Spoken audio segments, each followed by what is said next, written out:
Let's talk about the strength of acids as they relate to the structure of the acid. We want to know what the relationship is between how the atoms in an acid molecule are arranged and the Ka of the acid. Remember that the Ka is the equilibrium constant, and the larger Ka is, the stronger the acid is.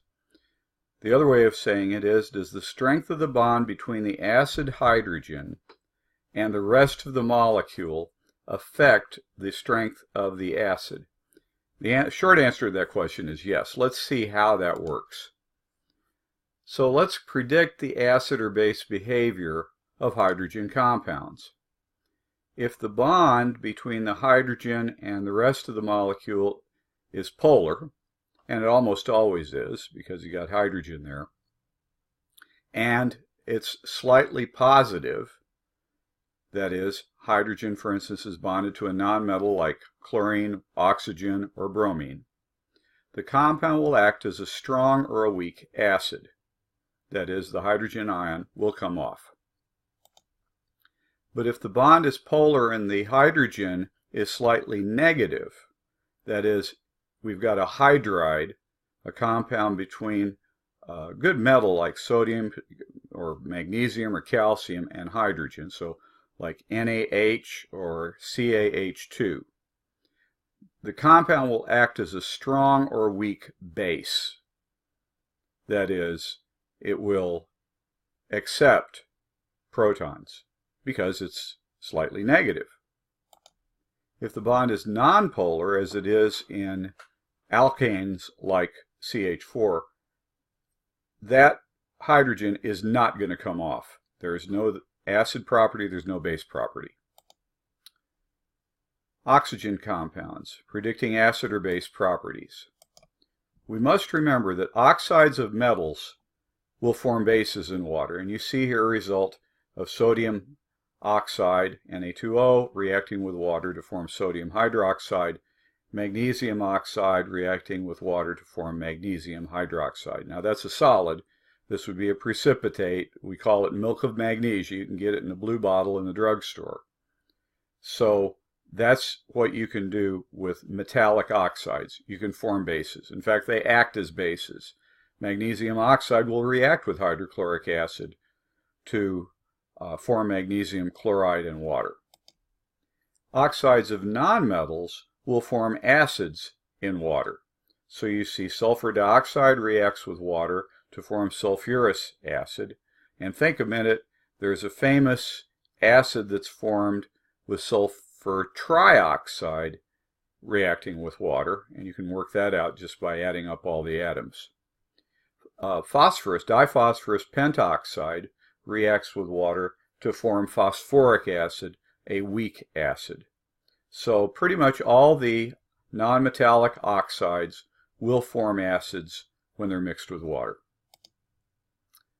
Oxyacid strength.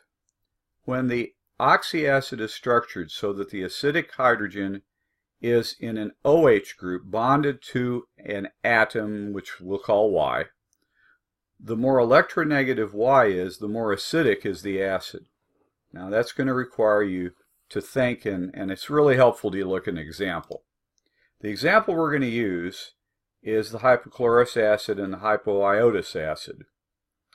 And if you look at chlorine, you can see it's a fairly small atom bonded to OH. You look at iodine and you see it's a pretty large atom bonded to OH. So there's a covalent bond here between the chlorine and the oxygen, and a covalent bond between the oxygen and the hydrogen. We'd like to know how easy it is to get this hydrogen off. In other words, for this HOCl to act as an acid. And you see it does come off more easily than the HOI because the Ka for HOCl is 3 times 10 to the negative 8th. And for HOI, the Ka is 2.5 times 10 to the negative 11th. So this hydrogen is held more strongly than this hydrogen is. Why is that? Well, a higher electronegative atom, like chlorine, is going to tug on electrons more tightly than this large iodine atom this is not very electronegative, certainly compared to chlorine. It's not quite electronegative enough for the electrons to spend a great deal of time between the chlorine and the oxygen. And the same thing over here. Here, the iodine's not too electronegative, so the electrons are going to spend a lot of time around the oxygen.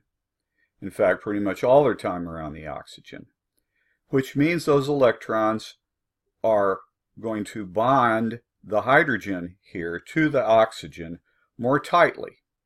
Whereas here, if the electron density between this hydrogen and the oxygen is not as dense as it is over here with the I pulling on the other end, then this hydrogen will be held less tightly and it's a stronger acid.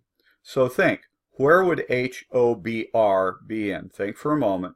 If you had a bromine here instead of the chlorine, and if you think well enough, you'd realize it's going to be right between these, maybe about a 10 to the negative 9th or 10th. Let's move on.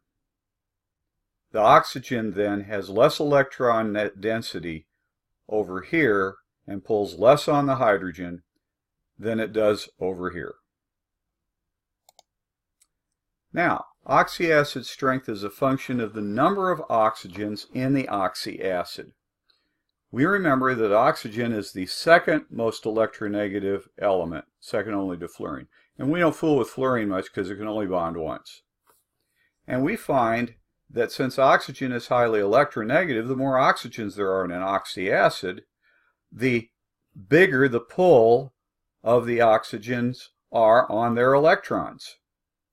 And the less the pull is on the hydrogen that's bonded to one of the oxygens. So looking at hypochlorous, you can see that we have a Ka of 3.0 times 10 to the negative 8th. So it's a pretty weak acid. And HOCl, the oxygen here will attract electrons, so will the chlorine, but there's a pretty good electron density here around the oxygen, and the hydrogen is going to be pretty tightly held because of that strong covalent bond, that low energy covalent bond between the hydrogen and the oxygen. When you have the chlorous acid, HOCl2, you see that the Ka is larger because 1.1 times 10 to the negative 2, you've got now higher electron density here around the chlorine because you've got this second oxygen tugging on electrons.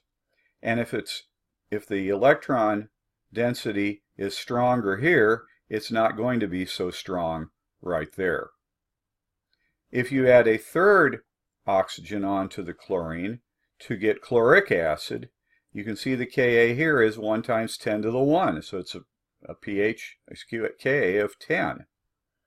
Well, more electron density around the chlorine means less density here between the hydrogen and the oxygen. And finally, with perchloric, we get to a strong acid. That means its Ka is essentially off the chart, and you've got the electron density here is extremely high, which means there's going to be practically no attraction between the hydrogen ion and the oxygen here, and this perchlorate ion will go off by itself and not want to get back together with the hydrogen. And pardon the anthropomorphic way I'm talking. So with few oxygens, you'll have weaker acids. With many oxygens, you'll have stronger acids. You might want to think about, instead of chlorine, how about if we had bromine? How about you have iodine? Think about those relationships. So, choose the strongest acid in each pair. Think of what we've gone through and choose the strongest acid in each pair.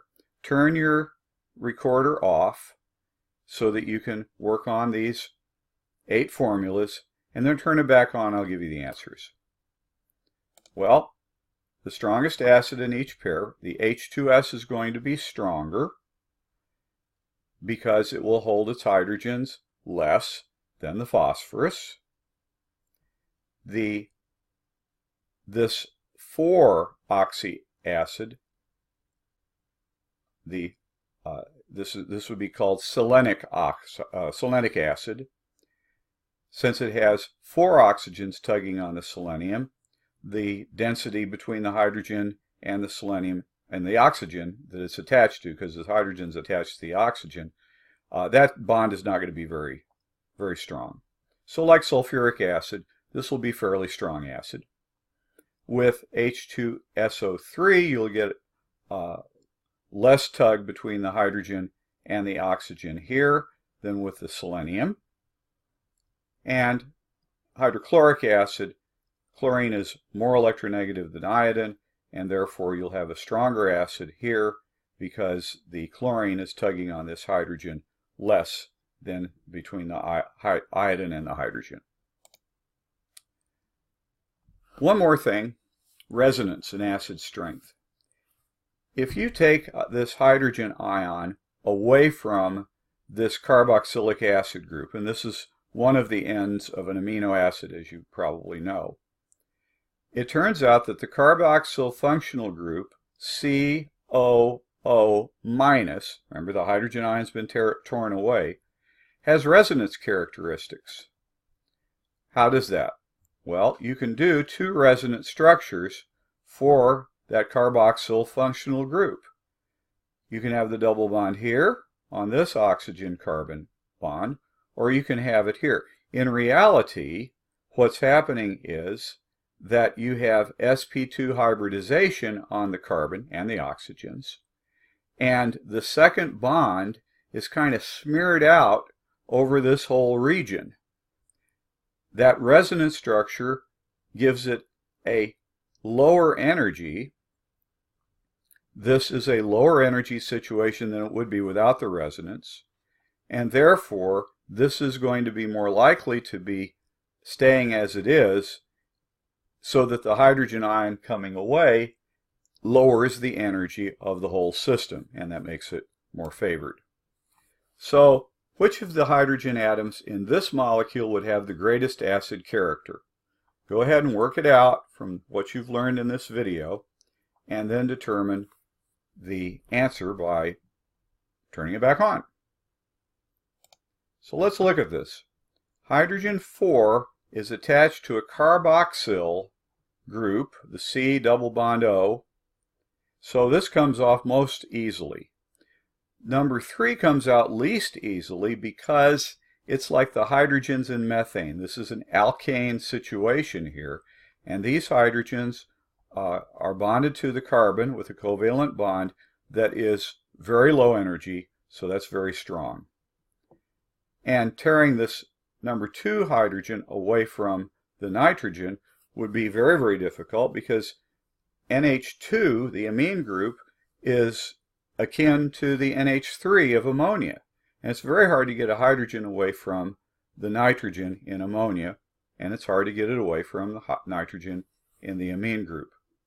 And finally over here, we know that alcohols, yes, are acidic, but they're really, really weak acids because the bond between the hydrogen and the oxygen in this alcohol group, that's a pretty low energy bond.